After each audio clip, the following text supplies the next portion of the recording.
Hello, everyone. Welcome to On The Settee. I don't want to just welcome you on the settee, but also into the front room, which is the beginning of an ambitious long-term neighbourhood platform in Birmingham to be designed, grown and co-owned by local communities. For any of you who are joining us for the first time, welcome. I'd like to give you a little bit of insight into what On The Settee actually is. So in the front room, the settee offers a place of sanctuary, a place where you can take a load off. And on our settee, you'll discover conversations that will slot into your day, like a catch up with an old friend or your favorite song. Something that makes you feel at home, open, yet vulnerable, but connected with yourself and others. This next chapter of On The Settee brings together intersectional practitioners that are shaking up the fields within which they work, not only through what they do, but also by being authentically who they are. Expanding upon the personal conversations with the artist series earlier this year, which looked at the internal everyday experiences of the pandemic through the lens of their creative practices. This series looks more externally at the wider environmental, social and cultural factors at play as we navigate through the next stages of COVID-19 together. In this series, we get to spend time with those moving between a range of different spaces across different facets of their identities and interconnected purposes of their work. That takes us beyond any one compartmentalised reality and into new realms of possibility. So today I'm really excited to be back with you all again for another week on the settee. I'm your host, Danni Singram, also known as Zaz. And today I'll be speaking to Kavita, who is an environmental engineer. And I'm really excited to start to really delve into lots of different areas of this series.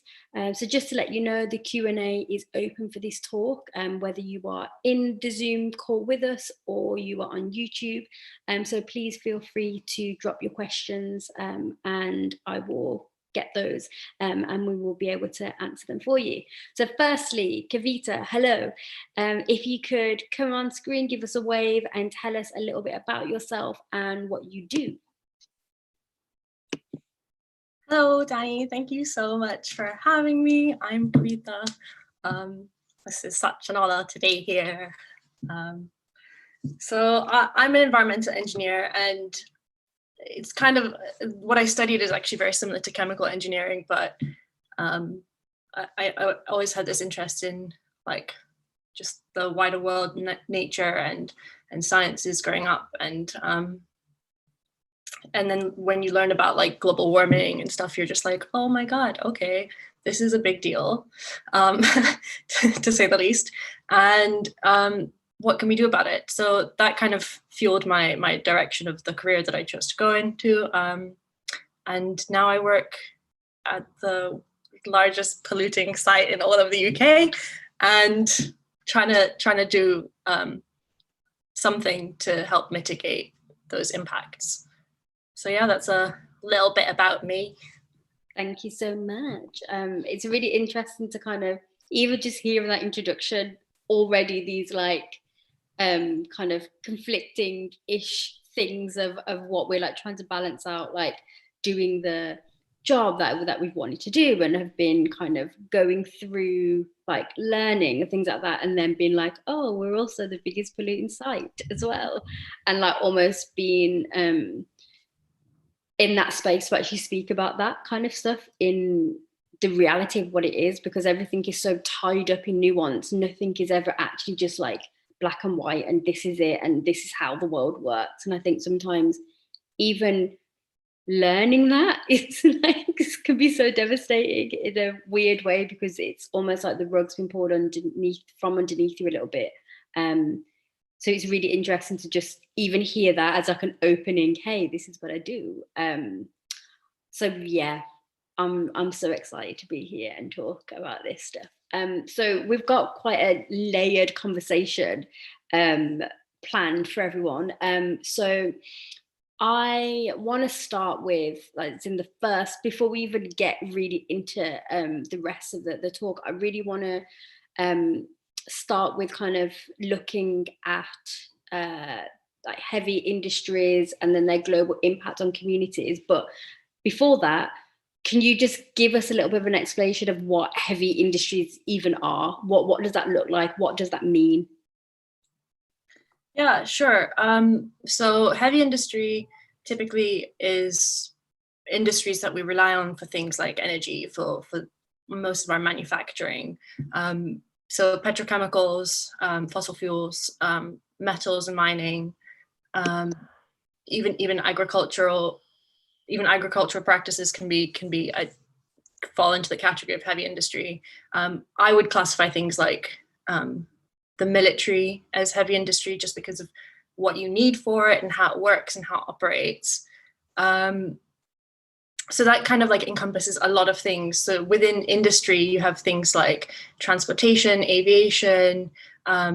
You have, so I work for a steel manufacturing company, and that in itself involves chemicals. It involves mining. It involves fossil fuels.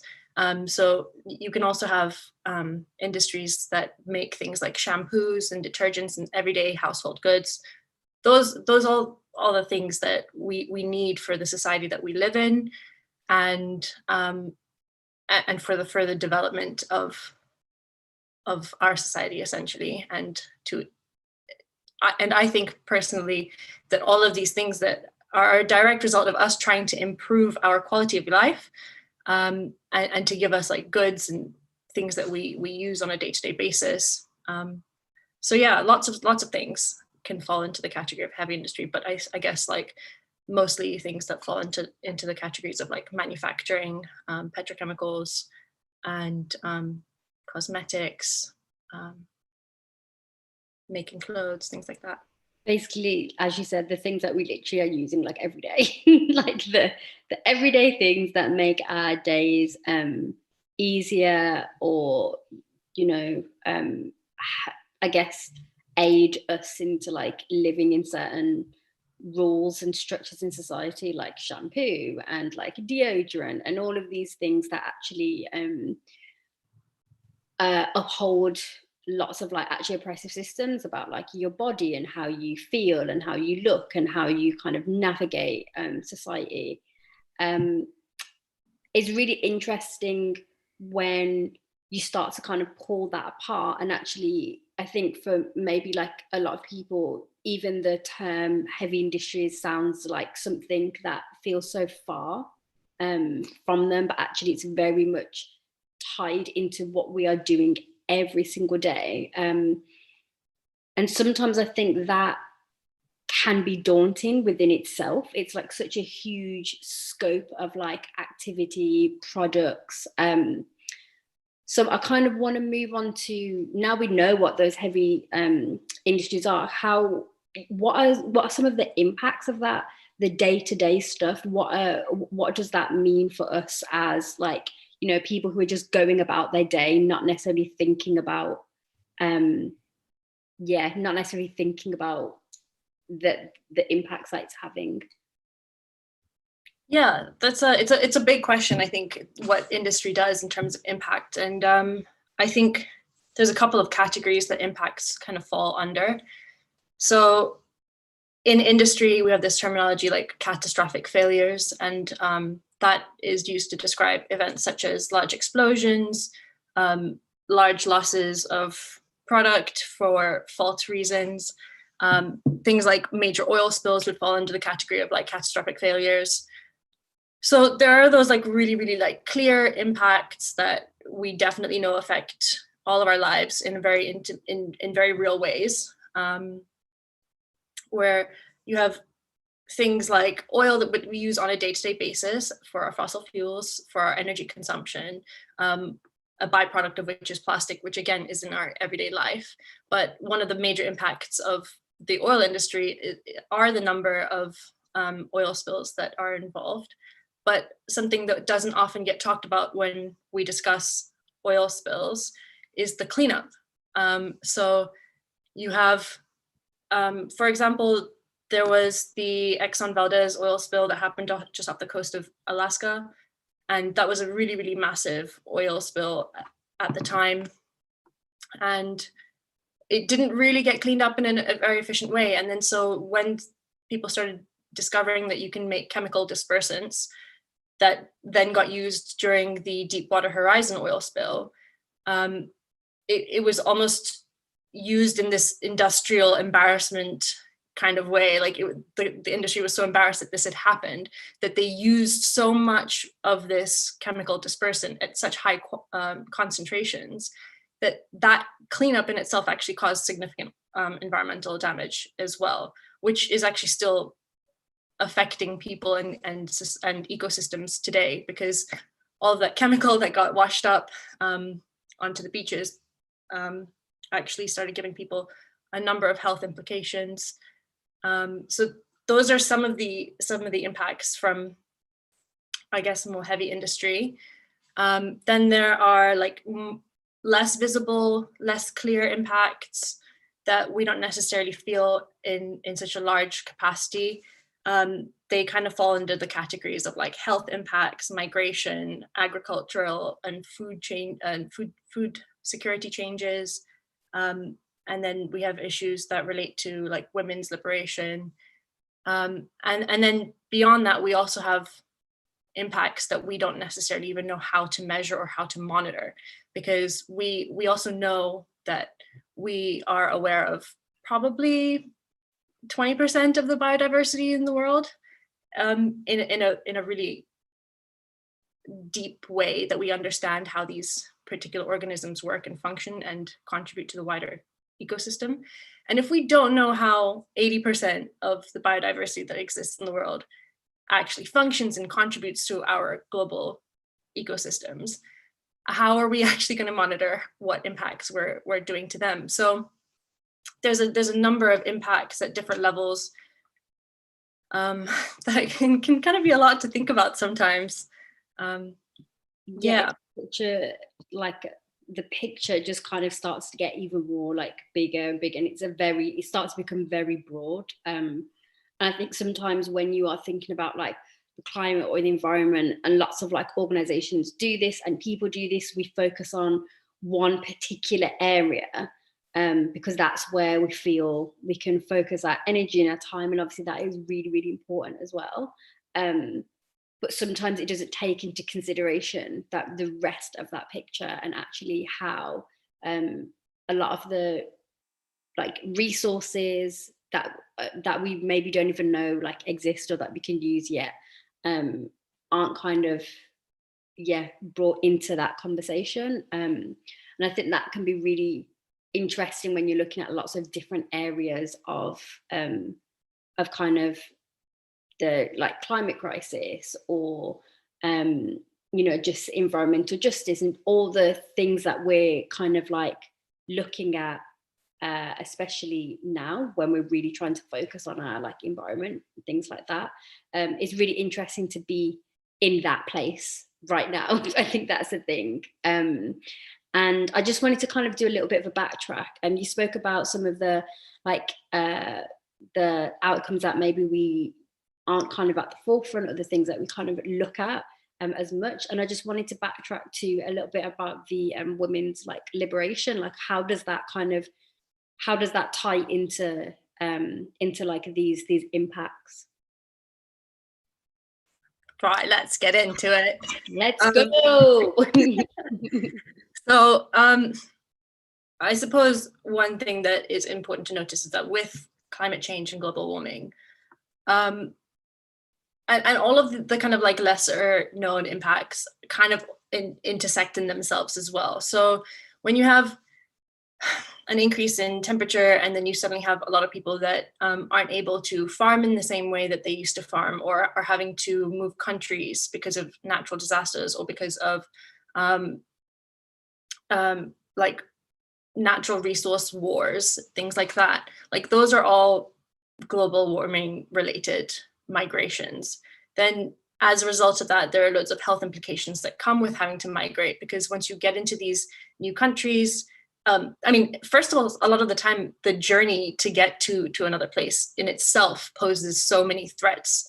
And women and non-binary, gender non-conforming people typically feel those impacts much harder because of existing vulnerabilities that are just because of how society is laid out with patriarchal society. So, and then on top of the fact that like women are typically discouraged from pursuing formal education and pursuing professional jobs and things like that, you're immediately letting that whole demographic be more vulnerable when it comes to having to get safe, essentially.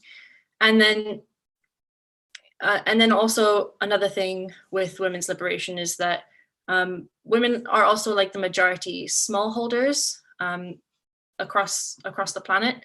So the vast majority of smallholding farms are women, and when suddenly women aren't educated to the same level or not encouraged to have the same rights, and so things like owning land and having formal training for all of these regenerative practices become less available to women, and that impacts their yields and ultimately their livelihoods.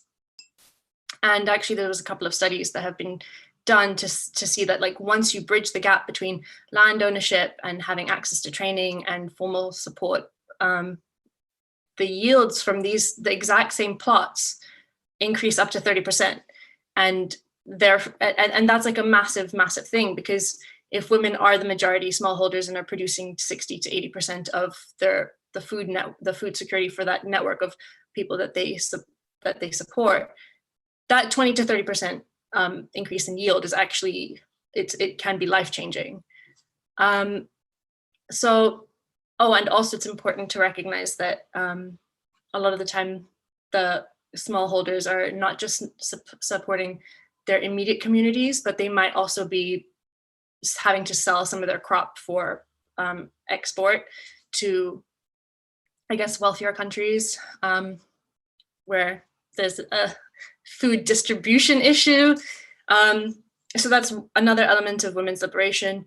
But then also when it comes to, for example, just like women in STEM, there just isn't enough representation, and having more women in these fields and connecting that bridge between typically women being the more nurturing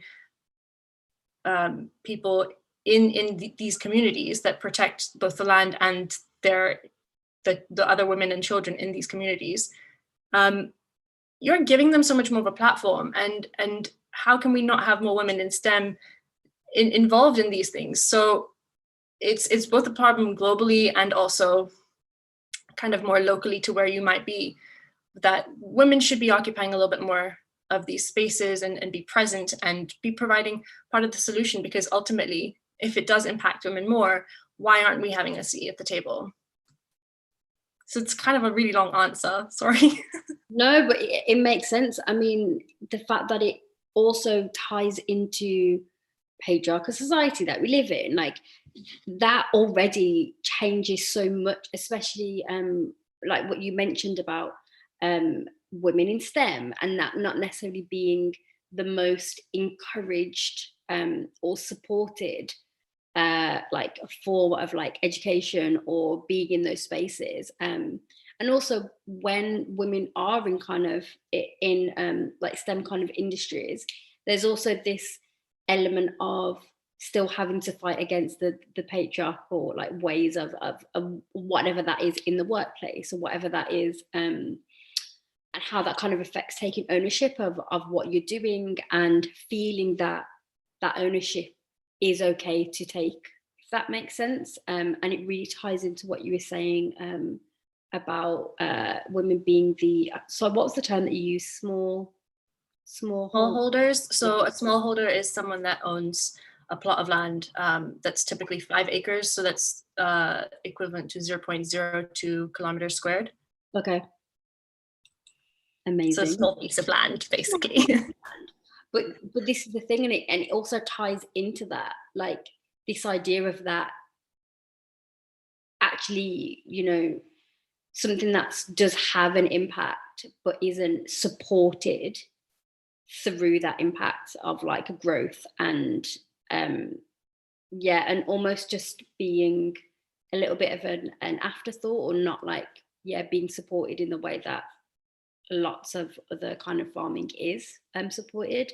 Yeah, I really wanted to just touch on that because I think there is definitely a piece about our like views on gender and how that actually really does tie into these things. It really has the implications as well. I also wanted to touch on a little bit of our migration, partly because when we're speaking about the environment and when we're speaking about climate justice, I think there is a big part of that conversation that we do have to really take into consideration where people live, how people get around, what the impact of that even is, and then also the impacts of, let's say, like the climate crisis on like the global south, and what does that mean, what is that knock-on effect almost. So yeah, if we can just touch on a little bit of about migration, that would be amazing. Of course. So migration is actually a really massive topic, and I think as we see the climate changing and impacting so many different communities in a vast array of ways, we have to recognize that there are plenty of people that live in just sheer luck geography of where they were born, like they're inherently feeling the impacts of global warming in a disproportionate rate. So I think it's also important to understand the context. So globally, maybe the temperatures aren't changing at such with massive fluctuations, but then at the North Pole and at the South Pole, you have the temperature increasing at different rates, and then the temperature at the equator is also changing at different rates compared to what's happening on a global scale. Mm-hmm. And understanding that is really fundamental to recognizing who is going to be impacted by things like increased sea levels, rising sea levels. We have things like loss of land when it comes to frozen land. We have an increase in all sorts of natural disasters. But also we have just the wars that exist where we're fighting over natural resources. Whoever lives in those areas that have things like oil and things like coal and things like natural gas, they are also massively impacted by how some of the richer countries fight over these natural resources. And not just oil, things also like important metals that we mine for things like our technology. Those communities are massively impacted by all of these different activities, which are all obviously industry related.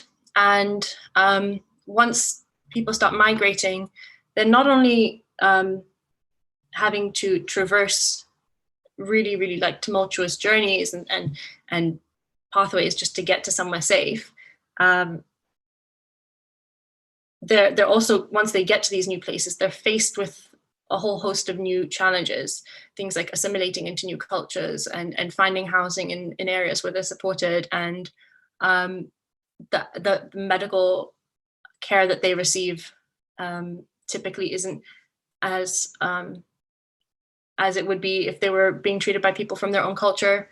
Because obviously racism and xenophobia play into our day-to-day lives as well. And that can result in all of these people who have maybe pre-existing conditions, who are maybe disabled, just having incredibly lowered chances of survival. So we have to recognize that is massively a part of what we think about when it comes to migration and environmental justice. But if we take it further, we also have to look at how non-humans are being impacted by not just global warming, but also the ways in which we travel, the ways in which we are migrating. So there's a lot of ripple effects, and I think the ripple effects in themselves are super nuanced, and incredibly individual to each pathway as well, because each ecosystem is miles different to another. So this is why we need more people to be aware of this stuff and engaging with this work, both on a macro and micro level. And I really agree that on just that last point of like the engagement, it's about really having that engagement on different levels, and even on like, you know, even in like your local like area, that kind of local knowledge of where you live and actually the impacts of how you live is really important. Because I think when like I think about kind of like migration, or you know, you're going somewhere and let's say, I don't know, you go on a plane, it's just like how much like resource that actually is, and how much impact that creates. Like something so simple that we think about, oh, I'm just going on holiday, I'm just going to do this thing here. Or, you know, if you're driving somewhere, one, you're like driving and you're in a car, and that has its own things anyway. And, you know, our air is, especially in Birmingham, our air is pretty bad. And then, you know, you're on a motorway that's probably cut down literally like so much of like a forest or woodlands or whatever, and that is literally affecting animals that are there. It's probably affecting, well, definitely affecting the people that live near that because of the pollution, and just these everyday like modes of transport.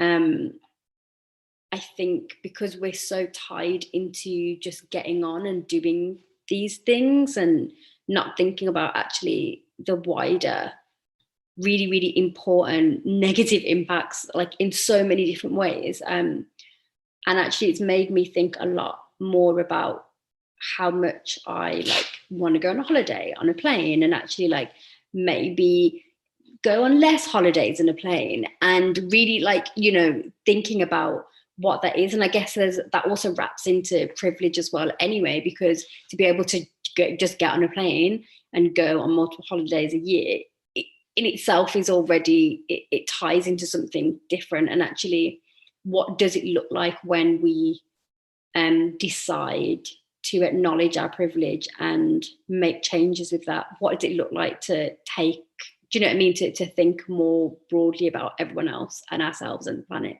And I think sometimes even that moment, that switch, I think can make a really big difference, because you're more willing to, yeah, to think that it's not just you, right? And it's like there's so much more happening in the world. So yeah, thank you for touching on that. I think it's really, really important.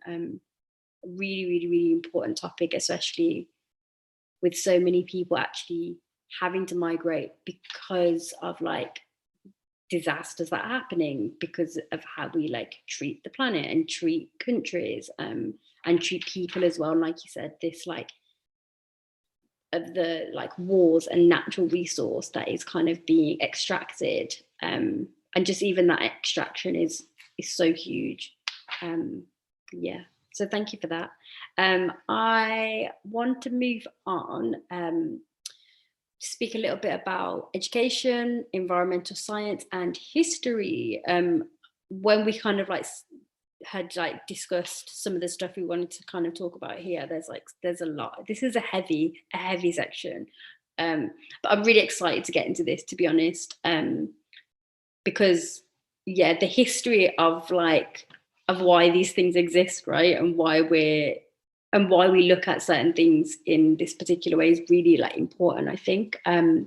So where do you want to start with this? I mean, it's a big topic. We can start colonial history. Who knows? Where do you want to go with it? I'm gonna leave this for you to start wherever it feels like it makes the most sense and feels good to start here, because wow, it's heavy but great at the same time. Yeah, very happy. I mean, I feel like I should have started with like a disclaimer that like this whole topic is heavy, and that in itself can be a really difficult thing to ingest. So if you do feel overwhelmed, like it is very normal. And so don't beat yourself up about it. Just recognize that this is bigger than all of us, and it is just a matter of trying to understand. 100%. Taking some of those first steps as well, I think, is a big thing of just like realizing and changing a couple things and being aware of it is really important. Yeah, absolutely. Which is I guess the crux of this topic anyway, that like just being aware of stuff.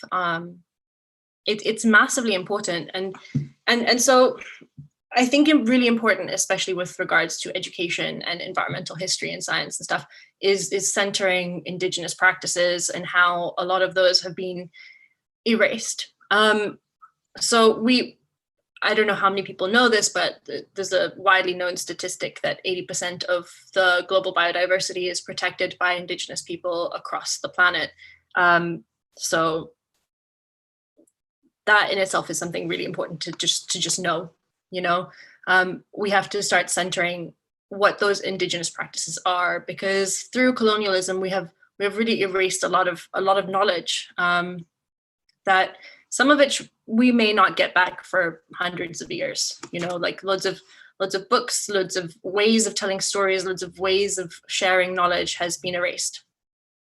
And that's not only important just for recognizing who you are as a person in this world and how you fit into whatever systems of oppression and privilege there may exist, but also when it comes to environmental protection, like we know that so much of the things that make our world exist in the way that it does has been because of people that have come before us. And so when colonialism was a thing, and then the European countries gained loads of wealth, they were able to start with the Industrial Revolution, and that kind of just amped everything up, didn't it? Like recognizing that the Industrial Revolution started in the same country that we currently live in, and that this country has actually done so much more damage than any other country will get the opportunity to do so when it develops to the same level. So once we understand that, then I think it gives us a gateway to understanding who has the responsibility of making solutions and making things better. So regarding education, it's really important to start off with that, and also to just, I feel like climate change and global warming are facts. We also have to start talking about them like they're facts in the mainstream media. This whole concept of like believing in it, I think is moot, because I mean, whether or not you believe in it, it's happening, right? So we need to start teaching kids that the world is changing, and that these are the ways in which you can equip yourself, and these are the ways in which you can educate yourself on X, Y, Z topics, and really open up the horizons for what it means to be a professional in working in whatever kind of career it may be that you want to work in, because we need more people occupying spaces in conservation, in cleanup practices, and that starts with the right education. And so, yeah, I think talking about colonialism, centering Indigenous people, and trying to like extract knowledge from them, both on a macro and micro level, again, I think is really important to do wherever you are in the world. Yeah, and just, we need more people. Guys, join science. Like, join the sciences. Yeah, I mean, there are literally so many Indigenous practices that like there's so much knowledge that already exists through Indigenous practices that it's really interesting. By interesting, I mean strange, that it's that knowledge isn't being almost like utilized in a way that makes the most sense. I think when I think about it, on one side, I think about it in a way that I think about it in a colonial way, in the sense that so much of that knowledge can be negatively extracted through power, through colonial like methods of taking and colonizing. But then the other side of it, I'm like, but as a society, a certain pockets of society, we actually do have the care, the understanding, and the space to learn from those practices. And I think the way that we learn more about this practice now is through land, is kind of through land ownership, but that's also coming from this lens of like still a colonial lens of wanting, of expecting and saying that certain people own this land when actually it's stolen land. So there's that element of these Indigenous practices that is like, it's so rich, it's so important, and it is so kind of like tied into like the crux of like society, right? And how we can feel so connected to ourselves, the planet, the place that we live, actually have like total love, care and consideration for the land that we live on. And then, you know, that kind of not always being utilized in that way still shows how as a society we're still doing this thing with kind of like these heavy industries, and it being so still so capitalist. And that's really such a frustrating position to be in, because it's just like, oh, we just like, you know, we just want to live on like this, like a happy planet, right? And actually care about each other and how we actually like think, grow, breathe, live. Yeah, absolutely. And I think also we just have to slightly shift the language. Like land ownership is a problem, but it's not about giving back the land, because the land doesn't belong to anybody, right? Like we just have to ensure that we're caring for it. So I mean, the concept of like give the land back is at least relinquish the ownership in the first place. But yeah, we have to start living with the planet, not just living on the planet, and centering the fact that like this is a shared planet. You know, like we have plenty of brothers and sisters, and you're gonna be bickering, but you've got to work through it. You know.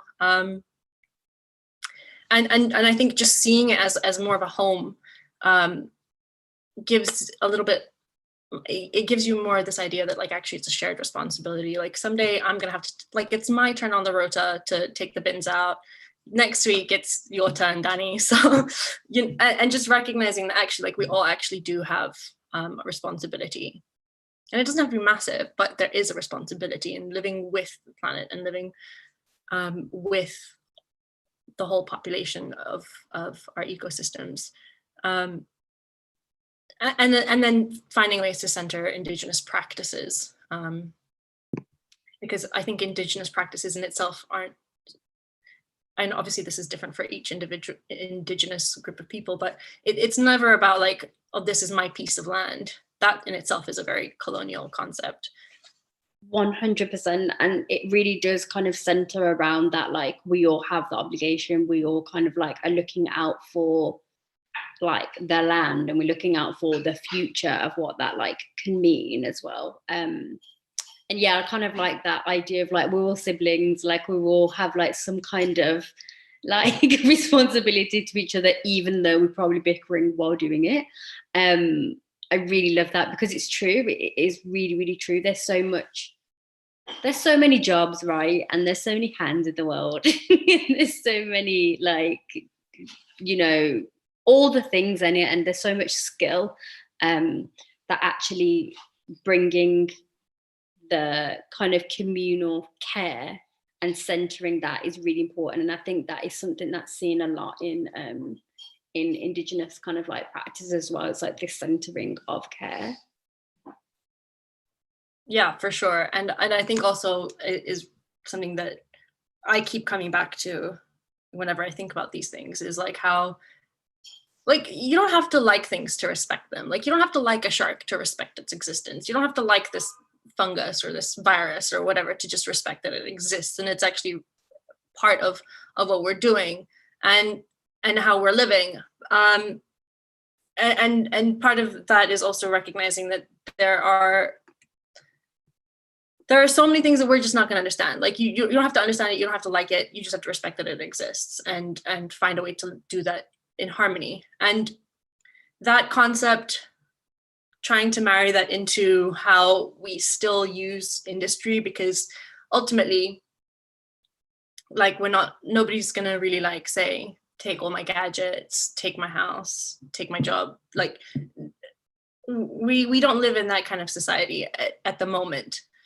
So how can we start to center Indigenous practices and Indigenous thoughts and decolonized ways of existing with the planet, but also recognize that for a lot of us, it's still really important that we have things like phones and tablets and houses and electricity and stuff, especially in situations like during a pandemic, where this is how we're connecting with one another. And so I personally keep struggling with like finding this balance, which again comes back to like the education thing. Like if we have more educated people with more of these Indigenous practices coming into the workforce and prioritizing these ways of thinking and doing things and changing things, then at least until we get to the point that the way that we currently exist doesn't exist anymore, we're on to something better. So it's not necessarily like the solve, but it's definitely important. It's like it's important, I think, personally. No, I totally agree with that. And it's kind of this place of like really acknowledging like where we are actually in society, like who we are, how we kind of live, and the realistic ways that we can actually make some of that change, or acknowledge certain things. Because actually sometimes I think it's easier to say like, or to think of what it would be like in this like utopia, right? And everyone just does the thing and we all like care and we do this and we do that. But actually I think that realization of what it really is and the bigger picture really helps to kind of acknowledge like, yeah, people are not just going to give up their privilege and give up lots of resource. There are obviously like a group of people that will do that, and people that I know have done that, and which is really, really amazing. But that privilege really does tie into it, because this is how we live every day. Do you know what I mean? We don't unpack some of the colonial kind of practices enough. So sometimes with not unpacking that, we still sit in it, right? And that's just a normal way that we like almost live our lives, basically. And even just being in that space and understand that is just, it is a reality. And yeah, centering something else, something new, or centering it in a new way is a big shift. And actually acknowledging that, you know, that shift isn't going to happen by everyone, but it can happen in these smaller kind of pots of people. Yeah, it's really interesting stuff. I wanted to move on to, you mentioned obligations and us having obligations as people, and as siblings of the world. I like that phrase. That's what's the new thing, siblings of the world. I'm sure I didn't coin it. You didn't coin it. It's coined. It's somewhere. It exists. So yeah, I wanted to kind of go into some of these obligations that we have as individuals, but also that kind of tied in with the obligations that corporations have as well. What an excellent question, Taz. Thank you. So I think this concept of obligation is twofold, right? So we have our individual responsibilities, and then obviously there are the people that are actually doing the vast majority of the pollution. What are their responsibilities? So we know that governments and corporations, particularly governments, they sign up for things like the Kyoto Protocol, the Paris Climate Agreement, all of these like formal legal binding documents that say that like, okay, well, we are going to pledge that we're going to do this, And as a result, the companies and polluters that are registered with us are going to do X, Y, Z. That's all well and good. We also already know that the vast majority of the technology that we need to be completely divested from fossil fuels already exists. It already is in circulation for the vast majority. And it's just a matter of like actually having the right amount of funding behind them, so that they can be rolled out on larger scales, so that they're more they're cheaper, they're more accessible for the general population. But I think on the individual level, we have to stop thinking that we're powerless, right? So there's this, like, everybody knows that like the 70% of the world's population comes from 100 companies and corporations, but they're selling things to us, right? Like, we are, you, me, everybody that's watching, anybody that's not watching, we are the people that control the market. So we have to recognize that people are trying to sell us a product and they have to convince us that we need this thing. And so recognizing that actually you hold a little bit of power every time that you're spending money, you're voting for something to exist, is actually kind of an empowering thing. At least I choose to look at it that way, because you get to say like, oh, no, I'm gonna buy a reusable cup instead of a takeaway cup. You're telling that business that, no, this is what I want. This is what the people want. And the more people that do things like that, the more the companies and businesses will change to accommodate for those wants and desires that the people have. So it's twofold. So whilst people can be making the choices that they want to be making regarding what products they want to see and what they want to be buying, and in what quantity, I must stress, and in what quantity, because we have also been sold, ever since the Second World War, we have been sold this idea of convenience. And that has really like driven overconsumption and this idea that things are disposable, and this kind of linear economy that we currently live with. And we don't think about the life cycle of whatever garments and whatever products we have. So recognizing that actually you have the power for certain things like that is I personally think is kind of a useful mental exercise to do, to just be like, oh yeah, I really want this thing, but wait, do I need it? Like, think about it. How much do you need it? And so that's, I guess, on the more kind of how we're spending our money side. But outside of that, I think individual obligations can come in the form of choosing to educate ourselves. So choosing once a week, I'm going to watch a documentary. Choosing a single organization or nonprofit or cause to support. Like, if everybody chose just one thing that they were passionate about, like either conservation for, I don't know, silverback gorillas, or looking at how this type of tree is being protected across the world, or how plastic is in the oceans, whatever it may be, that like find one thing, one organization that you really want to back and actually support them. And it's easier said than done, by the way. It is so much easier said than done. But that's because we have been sold this idea of you can be complacent and have everything and you don't need to do any of the work. But ultimately, you're inviting things into your space, you're inviting things into your world. And if they're not serving the purpose that they should be serving, then what are they doing in your life, right? And I feel like that concept applies to many different parts of our world as well.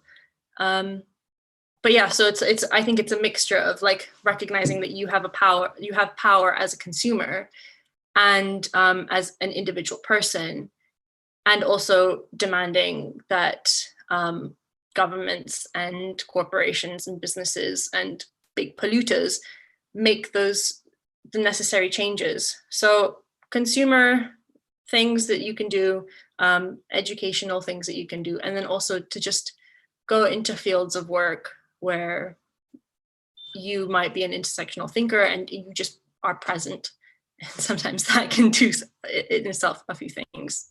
100%. I also feel like the idea of being more sustainable, we've spoken about this before, is like such a trend that it's like loads of I remember when we were in a shop and they had it was like a pack of cutlery, like a travel cutlery, and then you were just like, but why don't you just bring a fork from your house? And it really, like, it was that moment they've been like, oh my God, I have so many forks in my house. Duh. Why would I? Do you know what I mean? It's almost like, why would you buy this other thing when you actually have so much of the thing already? And it ties into that kind of like consumer thing. It's almost like trying to be so like sustainable that you're not even thinking about what sustainability actually is. That you're like, I need to get like this, like 3 new metal straws, when actually you could just drink from the cup as well. That's also like a whole thing. And then I also think even just on the topic of straws, the like idea that like actually within a lot of this consumerism that it's also like very ableist in lots of ways as well, because yes, like having less plastic and using less plastic, like plastic straws, is like obviously like great. However, those bendy straws are also used for people who like maybe have trouble swallowing in certain ways and things like this. And even the idea of trying to be more sustainable is so tied into like ableism. It's like ridiculous. Do you know what I mean? And it's like, okay, cool. If we're thinking about sustainability, then of course having something that allows like lots of different people to, do you know what I mean, like to use this straw, that is part of something being sustainable, right? Because you are actively looking at the different human beings that exist in this world and saying this is less impactful, like negatively anyway, on the environment, but also X amount of people could use this thing too. And not forgetting that. And I think sometimes when it gets into like, you know, sometimes like, I get sucked into watching, you know, I go into the rabbit hole of YouTube and I see like people saving all their plastic for a year in like a glass jar. And I'm like, totally fine, totally get it. However, I'm also like, okay, cool, but there's lots of other things, right? I don't even want to get into it because this is a thing that I'm really like, oh, please, like, please. Let's get into it. I'm like, what is happening? Because sometimes I'm just like, okay, like I get that you are looking after this thing in terms of like you're actively aware of the plastic that is in the world and what you're using and things like that. But then I'm also like, okay, cool, but what else are we thinking about? What's the wider thing as well? Because it's not just about you. Sometimes that feels like it's very much about that person. Like, oh, I've look at my plastic for 2 years. It's in this little nice, cute glass jar. Like, honestly, the way that sustainability as a concept is portrayed and in this little package that it comes into is actually very like, it's embedded completely in white supremacy and in ableism and in like heteronormativity. Like, we don't need it. Like, and it's also capitalist because again, you're being sold all of these like alternatives, and it's just like, well, I'm fine with my kitchen fork from my home, and also recognizing that actually the straw in itself, as it was invented as a solution for people who are disabled or people who are in the hospital and cannot swallow because they've just had an operation, things like that. So recognizing that things were actually invented for a reason and not just for convenience is also part of it. But yeah, like the whole way in which like Instagram sustainability looks like, it's very white. It's very, very white. And it's tied up in lots of privilege as well. We even within that, I'm like, I don't have time. it's very tied up in privilege, and I feel like part of it is also hilarious to me because we have to recognize like you have to see the irony in like all of these pre-colonial things that used to happen. Like, for example, in India, people used to eat off banana leaves, like those plates beforehand. And then like, obviously the British came and they were like, that's not how you do it, savages, like you need a plate.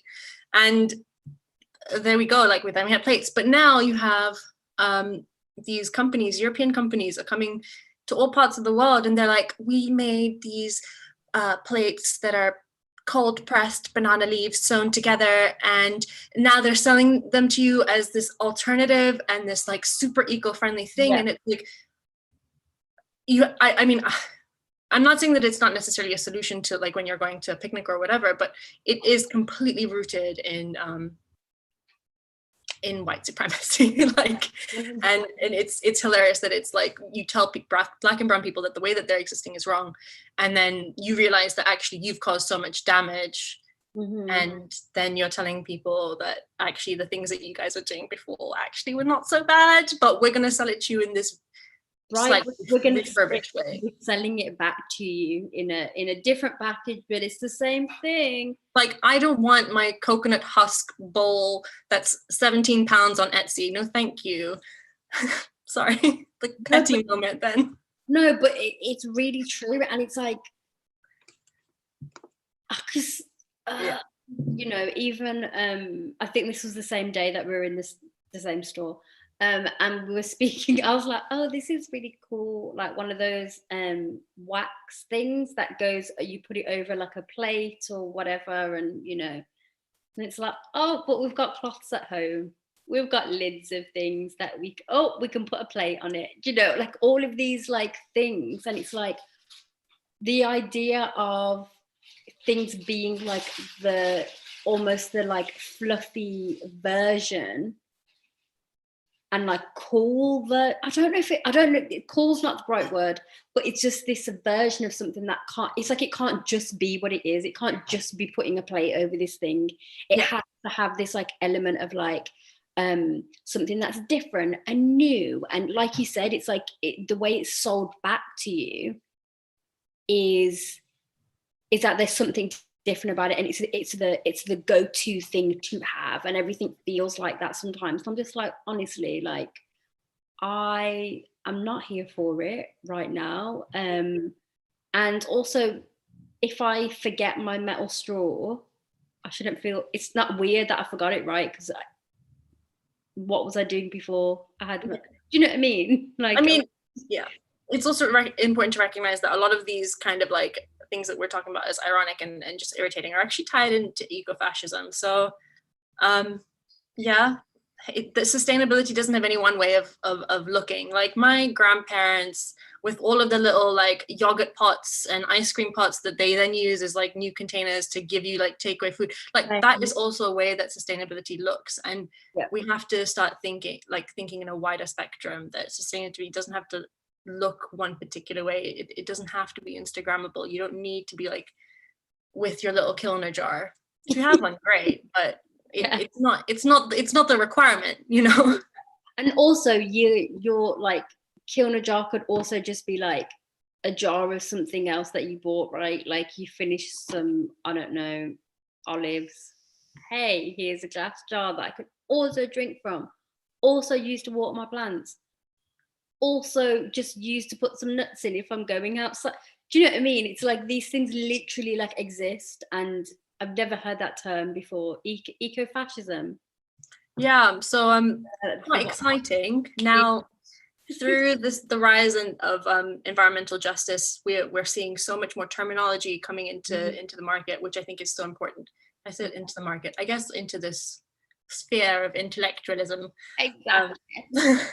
But it's really important that we recognize that ecofascism exists, and there are so many other things. There's like toxic petromasculinity.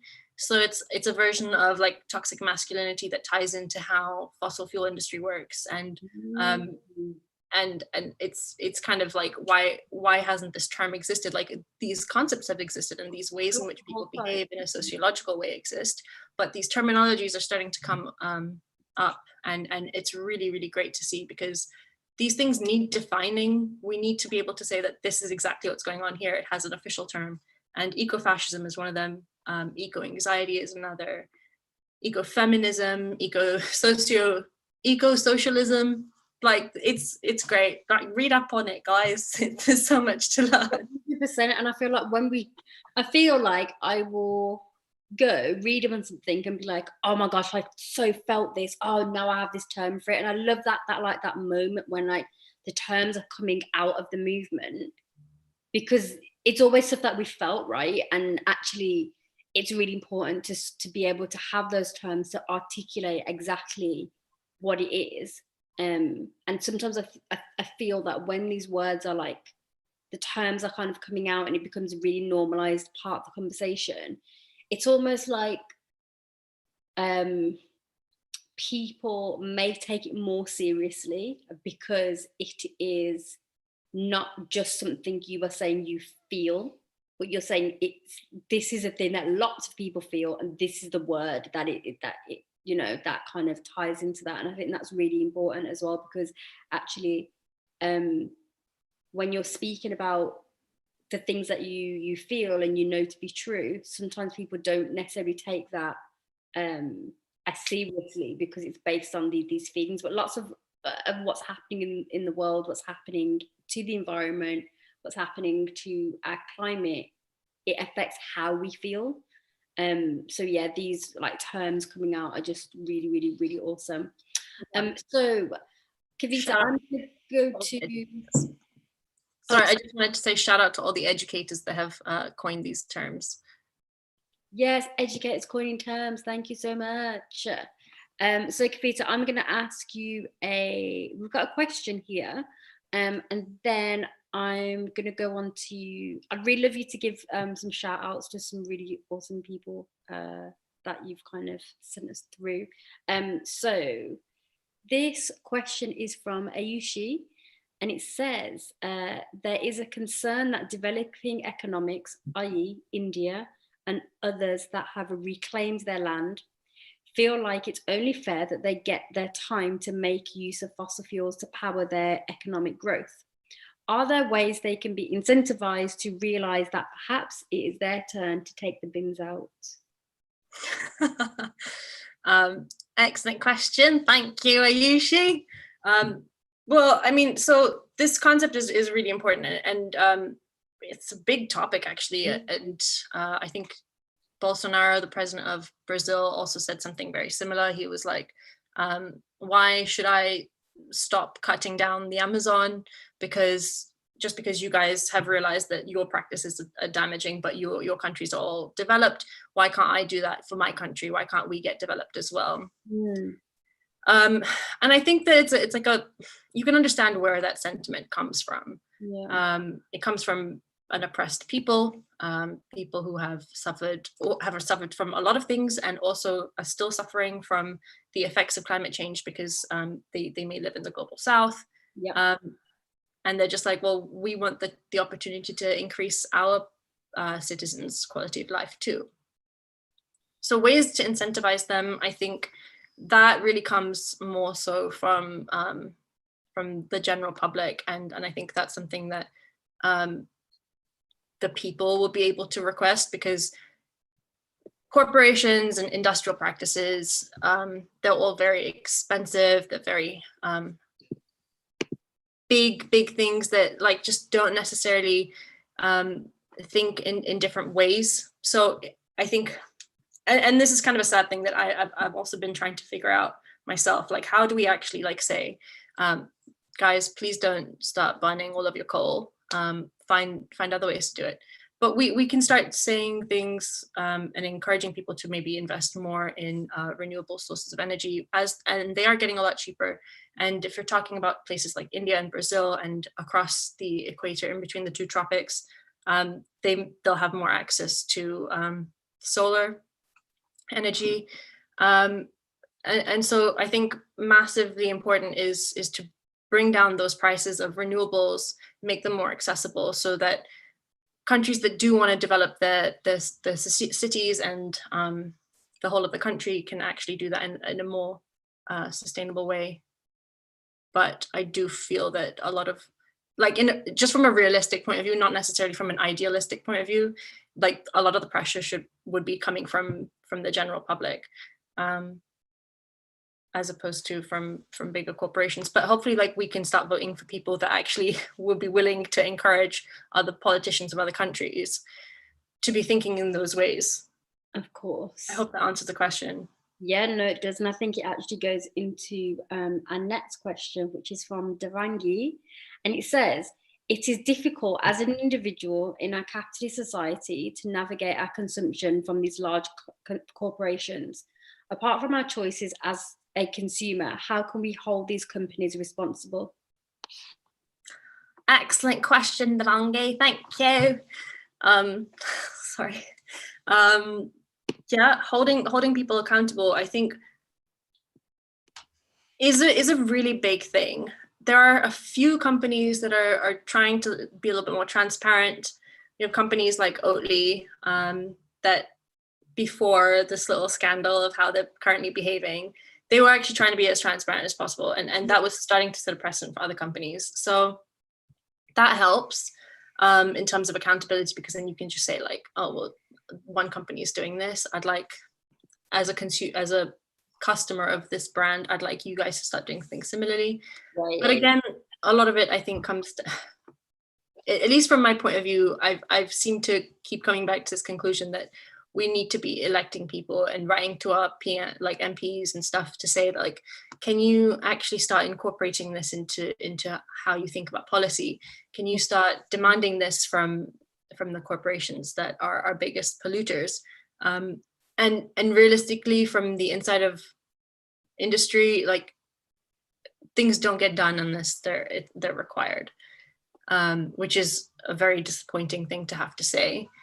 But ultimately, big corporations aren't necessarily going to have to, they won't disclose things that they don't need to. So putting pressure as a collective on the people that actually have the power, and choosing to elect people that actually would hold up these values that they claim to have, is also really important. Outside of that, I guess, again, coming back to choices of who you're choosing to support. Again, I hope that answers the question. Yes, thank you so much. I think there's this piece around finding some of that, finding spaces to really hold people accountable actually comes with recognizing our power as people, as consumers, and then almost using that to nudge the people with, I don't want to say real power, but I want to say the people that like have the like influence, maybe influence, and the people who also have access to real resource that can make that difference as well. And it kind of goes back to what you said earlier about actually people remembering that they do have like power as a consumer, by saying this company is doing this, so as a person who consumes your product, I would want you to do this too. And I think even that is so important to be in that space, because I think sometimes if there's like an individual who's making changes, people often say, well, you're one person, how is you making this change going to affect anything, da, da, da, da. But then I think what we almost forget is, yeah, that's one person, but there's probably like so many other people like them in the world, right? And what kind of happens is when you start to demand that change, demand that that kind of space for yourself as well, it really does have a bigger effect, and I think we think it does. And it's like when people, I don't know, someone changes their diet because they say, oh, I want to maybe eat less meat or something, and people are like, what? But that's one person doing that. Da, da, da, da. It's like, yeah, but that one person's decision is important for also their lifestyle and how they are choosing to interact with consumption, how they're choosing to interact with themselves, their surroundings. And I think that is a really important, it really plays into that as well. It's important to kind of be to be aware of that. Yeah, and I guess also something that I forgot to mention about like what you can do on an individual level is if you do actually work in these spaces that you know that actually have a lot of these impacts, and you are somebody that's like writing a report or talking to a senior person about a potential project or whatever, like start having bring those conversations into the room. Yeah. We've got this project that's coming up, and like it's all based on like this trial, and it's all like a pilot, and you're supposed to take all these measurements. And I was just like, I'm going to include at least one paragraph about how important this project is on a wider scale. Yeah. And that's I've decided that I'm going to include that in a formal setting. And I feel like just actually starting to bridge that gap of like having these conversations in industry is also really important. So if you are somebody that's in industry, if you are somebody that works in policy, if you are somebody that works in economics, whatever sector you work in, there is an environmental impact attached to that. And recognize that and take the time to understand the nuances. And there will be many, and it'll take a long time, but that doesn't mean we shouldn't start having those conversations and bringing them into those formal spaces. 100%. And actually doing that so it's almost like bringing in what you actually know and what you champion into those settings of being like, well, this is actually what I care about, this is what I think is important, and being able to really just say that. And because actually sometimes if you don't kind of put that thing out there, it's almost like, because of the society we live in, because of like what being in often like professional or work settings feel like, there's a certain thing that's just been happening for years. It's the same process, it's the same if you're not working for an organization who are trying to be different, it's not going to get picked up, right? So even that that dedication to that one paragraph is like really important in how we kind of move forward in the workplace as well. Wow, can you believe it? It is 13 minutes past 3. Wow, I can't believe that's gone so quickly. That's wild. Okay, so to just wrap up,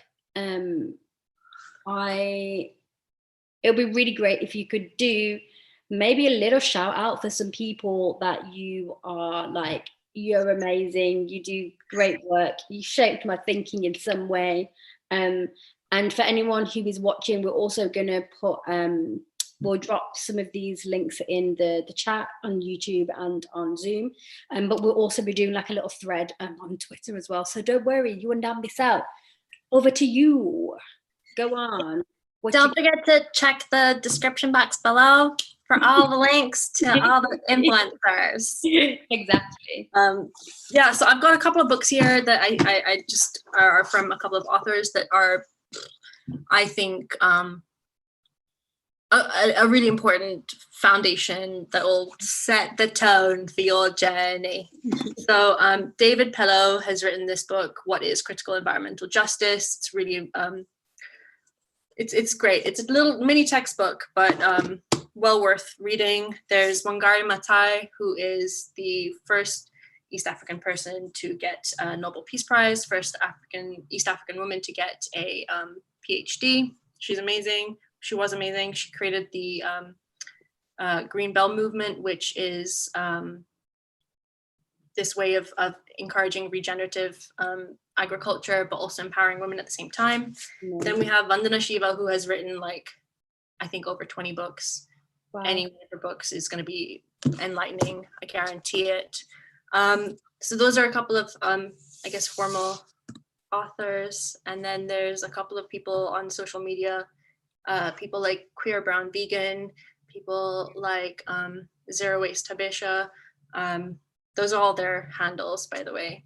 And this is on Instagram? That's on Instagram. Yeah, they're really, really amazing thinkers. People like Marie Helger, she runs this podcast called Heated World. It's amazing. Well worth listening to. And outside of that, just big shout to my parents for giving me these tools that have shaped my thinking a lot. Yes, shout out to parents. Thank you for bringing me into this world and into this amazing stream of thinking. Honestly, where would we be without? We also want to shout out your parents too. Thank you. Thank you. Yeah, and every Black and brown woman that's come before me, just pick them up. Yes. Okay. Kavita, thank you so much for being here. It's been like, I always look forward to my Saturdays on the settee, but it feels really great to just been able to like talk to you about not just this topic, but also everything kind of surrounding it. Thank you for just bringing like your openness, honesty, and lols. I really appreciate it on this wee Saturday.